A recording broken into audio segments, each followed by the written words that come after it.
सबसे ज़िंदगी के कठिन दौर से गुजर रहे हैं। आपके पति को आपके पापा ने ही गोली मारकर हत्या कर दिया। क्या कहेंगे ऐसा पिता, जातिवाद का इतना बड़ा जहर, क्या आपने कभी सपनों में सोचा था? यदि सोची होती तो फिर मैं एक्स्ट्रा प्रिकॉशन से हमेशा रूम में ही बंद नहीं रहती। क्यों मैं बाहर कॉलेज के सामने क्यों खड़ी रहती? मेरे हस्बैंड कॉलेज के सामने क्यों खड़े होते? पहलगाम में क्या हुआ था? धर्म पूछ के मारा गया था ना, उसके लिए ऑपरेशन सिंदूर कंडक्ट हो गया। यहाँ जाति देख के मार दिया मेरे हस्बैंड को, उसके लिए कुछ भी नहीं। मेरा सिंदूर तो रिमूव हो गया। आप क्या चाहते हैं सरकार से? क्या चाहते हैं? क्या सीबीआई जांच की मांग करना चाहती हैं? फास्ट ट्रैक कोर्ट और सीबीआई जांच। यदि 4 सितंबर से पहले नहीं होगा तो फिर तो मैं। तो आपने कहाँ इसको लेकर के शिकायत के कहीं आपने दर्ज कराया है? ऑनलाइन या ऑफलाइन एफआईआर के अलावा कहीं आपने मेल वगैरह किया हो न्याय के मेरा लिए? नया एक्स अकाउंट, मतलब ट्विटर का एक्स अकाउंट क्रिएट की मैं परसों रात में।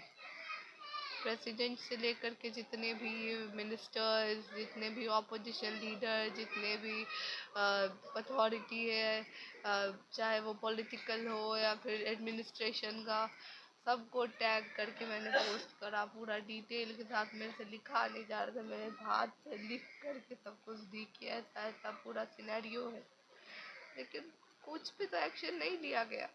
मैं उसी दिन से 5 तारीख से ही, 5 अगस्त से ही बोल रही हूँ कि मेरा स्टेटमेंट लिया जाए। मैं आई विटनेस हूँ, मेरे सामने शूट किया गया, मेरे सामने जैसे ही शूट किया वो मेरी गोदी में आया दौड़ते हुए, इतने दूर में खड़ा था, मैं इधर से दौड़ी हूँ। मेरे ऐसा तो नहीं था कि वो शूट किया तो मैं जाके कहीं छिप गई। आवाज को मैं दौड़ी उसकी तरफ, वो मेरी गोदी में आके गिरा। बट कोई भी अथॉरिटी तो मेरा स्टेटमेंट लेने अभी तक नहीं आया। आपका स्टेटमेंट अभी तक नहीं लिया गया है पुलिस के द्वारा? बस मीडिया आता है, वीडियो बनाता पुलिस है। के प्रशासन के द्वारा नहीं आया गया? मेरा स्टेटमेंट किसी ने रिकॉर्ड नहीं करा। आई विटनेस थी, मेरे हस्बैंड मेरे गोदी में आकर के गिरा है। तो देख सकते हैं जो कितना बड़ा और गंभीर आरोप है पुलिस पर। जो आई विटनेस है, इनके सामने, इनके आंखों के सामने इनके पति को दिन दहाड़े इनके पिता ने जो है गोलियों से भून डाला। 6, 7, 8 4th डे है आज। 4th डे हो चुका है, लेकिन अभी तक ना तो केस का डीएसपी, ना ही केस का जो है आईओ, जो इन्वेस्टिगेशन ऑफिसर होता है, वो अभी तक इनको पूछताछ के लिए आए हैं। तो आप समझ सकते हैं जो कितना बड़ा लापरवाह प्रशासन बना हुआ है। और कहीं न कहीं जिस तरह से पुलिस का अभी तक रवैया रहा है, नहीं लगता है जो ऐसे में इंसाफ होगा। और आप लोगों से कहना चाहेंगे जो इस वीडियो को ज़्यादा से ज़्यादा शेयर करें, ताकि बिहार के डीजीपी शेयर करके भी क्या होगा पता है? कुछ लोगों ने कमेंट भर के सुनाया मुझे, सब कोई जस्टिफाई कर रहे हैं कि अच्छा किया उसने कि मार डाला, क्योंकि वो सब ब्राह्मण है ना, कि तो कास्टिज्म तो उन लोग के सीने में बुरा भरा। हिंदू राष्ट्र की बात करते, हिंदू राष्ट्र की बात करते, क्या ब्राह्मण राष्ट्र है क्या ये? बात है। अच्छा, क्या 3 महीना पहले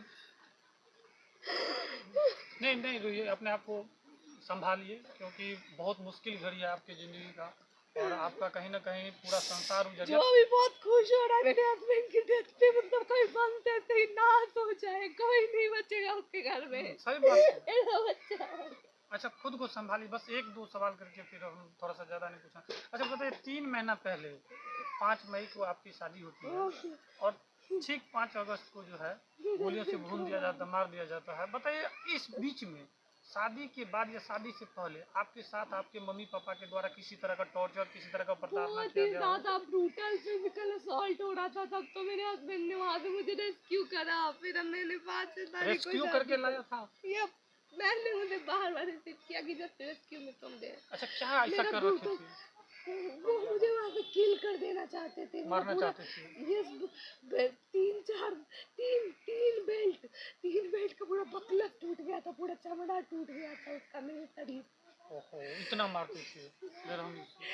27 मार्च से लेके 27 अप्रैल तक ये कंडीशन था। तब 27 अप्रैल को मेरे हस्बैंड मुझे वहाँ से रेस्क्यू किया और उसको आके मार दिया। क्या कॉलेज प्रशासन पर भी किसी तरह का आपका कहना है? कॉलेज का प्रिंसिपल हमें बोलती थी, मेरे जो ज्वाइनिंग के दिन 19 मई को गए थे ना, तो उसने बोला था कि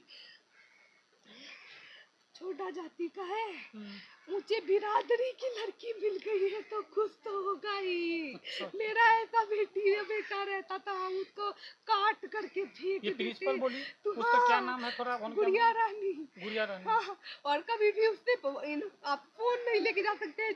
3 ऑफिस का चेम्बर बना के रखी है, पहले 2 चेम्बर बना के रखी थी, अभी में 3 एकदम पूरा अच्छा सा चेम्बर बना के रखी है, एसी वगैरह लगा के। और उसमें किसी बच्चा को फोन लेके जाने नहीं देती है ताकि उसका अपशब्द रिकॉर्ड ना हो जाए। सब बात पे कंठी का कसम बस खाती है। उसका ट्रांसफर कर दिया गया बीएससी नर्सिंग के इंचार्ज प्रिंसिपल से उसको एएनएम का ट्यूटर पे, लेकिन उसको भी रुकवा ली पैसा और शरीर बेच। पैसा शरीर बेच के। वही मेरे हस्बैंड को के पीछे पड़ी हुई थी। प्रिंसिपल। हाँ, मेरे फादर की डायरेक्ट कांटेक्ट में थी उस दिन भी। अच्छा, यानी कहीं ना कहीं शादी के बारे में, आपके एक्टिविटी के बारे में प्रिंसिपल बताती थी आपके पेरेंट्स को? बताई हुई थी, सब कुछ बताई थी। एक इन्फो दे रही थी। एक फोन नहीं है उसके पास, 5 6 7 8 फोन है। सब कह दी सीडीआर निकाला जाए, मेरे बाप का सीडीआर निकाला जाए। उसके इतने सारे फोन का, मेरे रिलेटिव के फोन का तो कितना सारा, और उसमें राज खुल निकल सकते के हैं आएगा पूरा कितना सारा। अच्छा, ऐसे जातिवाद के जहर घोलने वाले ऐसे पिता या ऐसे समाज के लोग को क्या संदेश देना चाहेंगे आप? क्योंकि आपका तो संसार उजड़ गया, कम से कम और का संसार न उजड़े, और किसी का बेटी के साथ ऐसा कांड न हो। एक लाइन में क्या मैसेज देना चाहेंगे आप उन नेताओं को, उन पिताओं को? थोड़ा सा कॉमन सेंस लगाओ। तुम लोग का जब ब्लड बैंक में जाते हो तो पूछते हो कि ये कौन से कास्ट का ब्लड है। उस टाइम तो नौटंकी नहीं, सबके पास गिराने जाते हो कि मुझे ब्लड दे दो, ब्लड दे दो। ब्लड लेना होता है किसी का तो मार डालते हो। उस टाइम तो कास्टिज्म नहीं दिखता। बस धर्म के नाम पे वोट बैंक अच्छा आता है तो उसके लिए अलग अलग खेमे में बट जाते हैं लोग। पहलगाम में इतना मास में सब साथ है कि ऐसा नहीं होना चाहिए था कि रिलीजन पूछ के मारा जा रहा है। यहाँ पे मेरे हस्बैंड का जाति पूछ करके मार दिया गया, जाति देख के मार दिया गया। उसके लिए सब सपोर्ट में, मेरे हस्बैंड के कातिल के सपोर्ट में आ रहे हैं लोग। भारत के राष्ट्रपति महिला हैं, आप महिला के साथ अन्याय हुआ है, क्या उनको भी कहना मैं टैग चाहेंगे? की हूँ, टैग किए हैं? उनको भी टैग की हूँ। प्रेसिडेंट, प्राइम मिनिस्टर, जितने भी सेंट्रल के मिनिस्टर्स हैं, सेंट्रल में जो ऑपोजिशन में उनको, उसके बाद स्टेट लेवल में जो पक्ष है विपक्ष, जितने पॉलिटिशियन और जो भी, उसके बाद DM, SP, DGP, DIG, SSP Darbhanga, मतलब सहरसा, सदर, दरभंगा, सब जगह के जितने भी बड़े महकमे के लोग हैं सबको टैग किया है। कोई रिस्पॉन्स नहीं है, सब बस मजे ले रहे हैं कि अच्छा हुआ ना हुआ। ठीक है, अपने आप को संभाल लीजिए।